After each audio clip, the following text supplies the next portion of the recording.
Hello, good afternoon and a very warm welcome. You're watching CNN News 18 with me, Kaveri Gupta. Let's take you to the stories making headlines this hour. We have a breaking news coming in. CNN News 18's mega exclusive by Manoj Gupta in a sharp rebuttal to recent statements from Pakistan's top brass.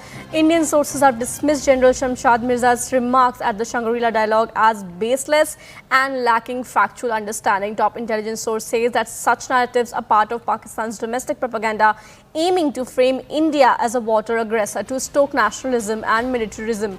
In reality, India has not suspended the treaty but placed it in abeyance following the 2025 Pahalgam terror attack, which was linked to Pakistan-based groups. This is the latest information that is coming in. We have a reaction from the Pak Minister. By holding Indus Water Treaty in abeyance is in total defiance of the international laws, since it is an existential threat for the people of Pakistan. If there is any effort to stop, divert or delay the Pakistan's share of water, as clearly spelt out by our National Security Committee, it could be considered as an act of war. We have Akansha Swaroop joining us this afternoon. Akansha, Pakistan is weaponizing the water narrative to divert the attention from its internal failures on security and economy, and top intelligence sources are informing us that narratives are part of Pakistan's domestic propaganda, and India has time and again reiterated that India has just put the treaty in abeyance and it has not terminated it. Right, Kaveri, this is one of the top Pakistani military officials. He was speaking at the Shangri-La dialogue in Singapore. So remember, when at a time when India's multi-party delegation is already going ahead with its diplomatic outreach, this is also part of Pakistan's not just propaganda war, such as their threat perception of the success of Operation Sindoor, that they are now calling the abeyance of IWT an act of war. And as you rightly highlighted, that the treaty has only been left in abeyance, it's not been terminated. And this was a treaty, first of all, which goes back all the way to Jawaharlal Nehru's time in the 1960s. It was negotiated very poorly. India's interests were not kept in mind, as has already been highlighted by Prime Minister Narendra Modi. And in intelligence inputs shared by Security Affairs Editor Mr. Manoj Gupta, what we've learned is that clearly Pakistan is trying to weaponize this treaty. The IWT has no clause for any unilateral suspension, making India's move against terrorism rather than a legal withdrawal. What they are trying to do is they are calling it an act of war without addressing the problem of terrorism, which was amply evident whether in Uri, Pulwama, 26/11 Mumbai terror attacks, and Pakistan has consistently denied cross-border terror links. It's very simple. They can crack down on terrorism and India will be ready to release the water. Right, Akansha, please stay on with us. We have Colonel Rohit Dev joining us this afternoon. So, very good afternoon. Pakistan's General Shamshad Mirza has made this remark at the Shangri-La dialogue that India's the idea of putting the Indus Water Treaty in abeyance will be considered as an act of war. But Indian intelligence sources have clearly debunked these claims, saying that the treaty is not terminated. So thank you for that question to be clarified. I think India's stance is twofold now. The first stance is that we had some issues with the sharing of the river waters. We have been approaching Pakistan as per the laid down procedure. Pakistan has failed to react to that at that point of time, and quite so through a period of time. The second is we have also stated now that we will not talk to a terrorist state beyond the scope of terrorism and POK to start with. So I think these are two national perspectives, but Pakistan, General Mirza or whosoever else has spoken earlier as well, I heard their Minister for External Affairs also speak about 3-4 weeks in some foreign land, that they will bring down the full might and national power of the Pakistan establishment on India to bear. I think India has made its call, but we don't see any national power left in Pakistan to do anything. What is the power about? Economic is zilch. You talk about military, it's zilch. You talk about the societal fabric, it is going to dogs. You talk about internal security, it is going to dogs.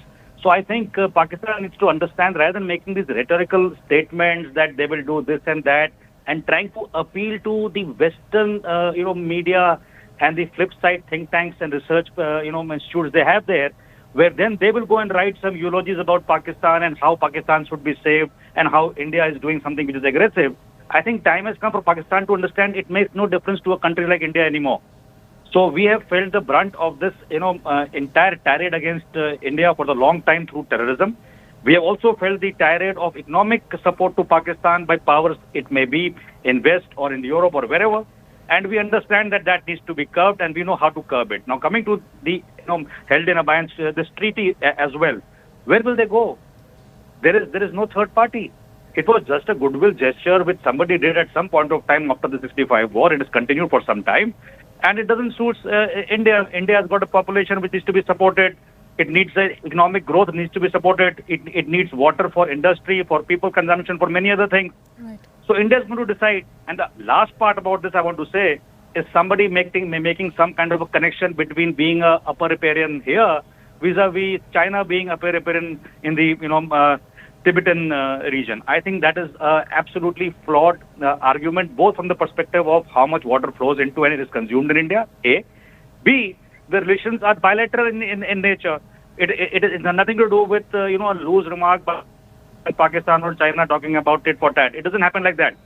So I think people should understand that the economic progress of India is going to pull China if India wants it to be that way. It's not the other way around. It's not going to be dictated by a country like Pakistan.